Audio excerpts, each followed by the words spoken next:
à Zanzibar, en Tanzanie, en 2023. Formation régionale des pays de l'Afrique de l'Est sur la lutte contre les combattants terroristes étrangers et les crimes organisés transnationaux de l'ONIDC, Nairobi, Kenya, en novembre 2023. Formation certifiée en gestion des affaires internationales, protocole de sécurité diplomatique à l'Institut américain de droits de l'homme à Washington, aux États-Unis. Formation sur le blanchiment d'argent basée sur le commerce et les flux financiers illicites, spécialisée sur les crimes transnationaux organisés et les flux financiers illicites des groupes terroristes en Afrique de l'Est, Australe, centrale et au Yémen.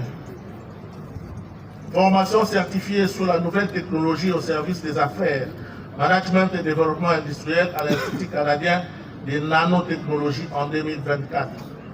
Formation certifiée sur la nouvelle technologie aux fins d'assurer la sécurité publique et prévenir les actes terroristes à l'Institut canadien des nanotechnologies en 2024. Participation à l'atelier international de mise à niveau sur la sécurité nucléaire et des matières ionisantes organisé par le GIGN et Interpol à Sofia en Bulgarie en 2024. Participation à l'atelier de formation sur le protocole de sécurité nucléaire organisé à l'Office de sécurité radiologique au Ghana en 2024. Participation à l'atelier de formation et de planification de l'opération Flash RS organisée par l'Interpol et Afripol dans le cadre de la lutte contre le terrorisme et les crimes transfrontaliers organisés en Ouganda, en Kampala 2024. Formation de niveau 3 sur les cycles d'investigation antiterroriste organisé par Interpol et Afripol à Abidjan, Côte d'Ivoire, toujours en 2024.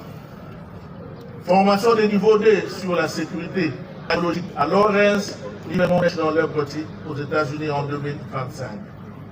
Enfin, formation sur la fouille et détection des engins explosifs improvisés avec l'ONU, notamment le service de la lutte anti-mine des Nations Unies, toujours en avril 2025. Le savoir-faire et la discipline de notre regretté frère d'armes, dont la disponibilité à servir son pays était très remarquable, lui ouvriront la porte aux promotions en grade dans la chronologie ci-après. 2002, commissaire adjoint par décret numéro 092 par 2002. 2006, commissaire principal par décret numéro 125 par 2006. 2006, commissaire principal par décret numéro 125 par 2006. 2010, commissaire supérieur adjoint par ordonnance numéro 10 par 085. 2015, commissaire supérieur par ordonnance numéro 15 par 034. 2021, enfin, commissaire supérieur principal par ordonnance numéro 21 par 049. Au-delà de ses performances professionnelles, c'est sa manière de garder les valeurs fondamentales de la police qui marquera à jamais ceux qui l'ont côtoyé. Il savait inspirer confiance, guider et soutenir les jeunes recrues en leur transmettant son savoir et sa vision de la mission. Son sens de l'éthique, son respect inébranlable des lois et son humanisme étaient la base de son autorité. Une autorité jamais imposée, mais toujours respectée. C'est ainsi que tout au long de sa carrière, il assuma les fonctions ci-après. Gradé d'élite de l'état-major service au district de la police de Moamba de 1998 à 1999. Secrétaire particulier du directeur chargé des opérations, instruction et organisation des sigles de la PND en 2000. Commandant sécurité de l'inspecteur provincial de la police ville de Kinshasa et commandant sous-commissariat force publique de 2003 à 2000.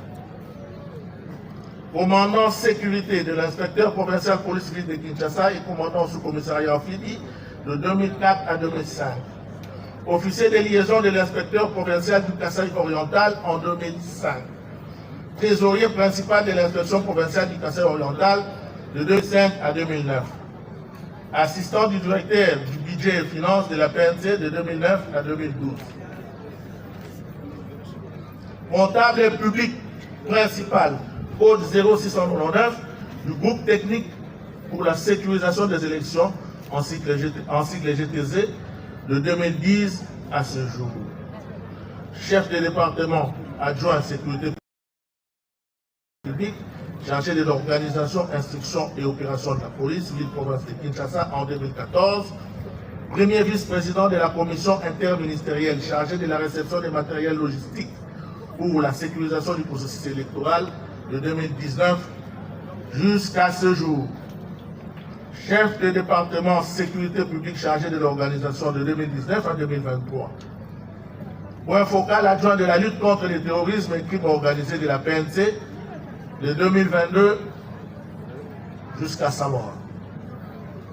Membre du groupe d'experts Interpol en sécurité nucléaire et matières ionisantes de 2023 jusqu'à sa mort.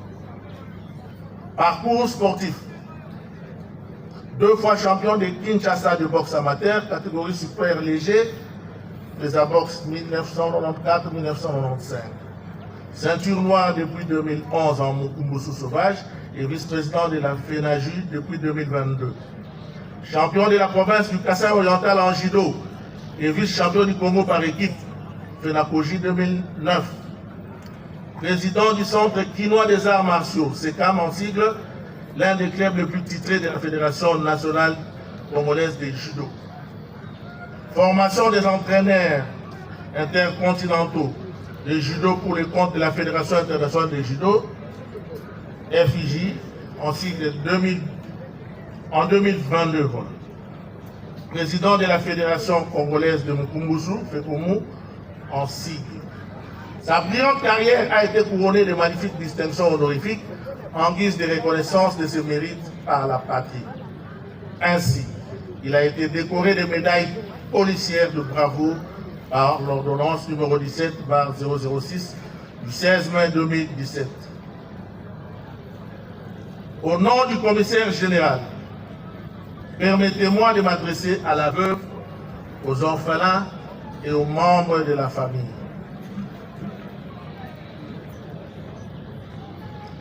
Chères madames, chers enfants et chers membres de la famille,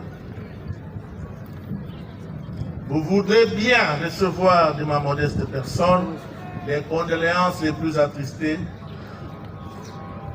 puisse la part que nous prenons au malheur qui vous frappe être un soulagement à votre cruelle douleur.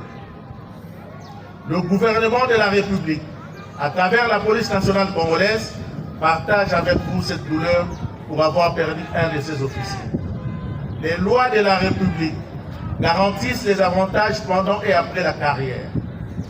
Le commissaire supérieur principal Bagay Ampalura Miguel laisse une progéniture qui en bénéficiera conformément aux prescrits de ces lois, spécialement celles portant statut du personnel de carrière de la police nationale congolaise. La carrière du commissaire supérieur principal Bagay Ampalura Miguel était jalonnée de succès remarquables qui témoignent de l'héritage qu'il laisse derrière lui. Mais ce qui restera à jamais gravé dans nos mémoires, c'est l'homme qu'il était. Un modèle d'engagement, d'intégrité et de discipline auquel nous aspirons tous à respecter. Intégrité et de discipline auquel nous aspirons tous à respecter.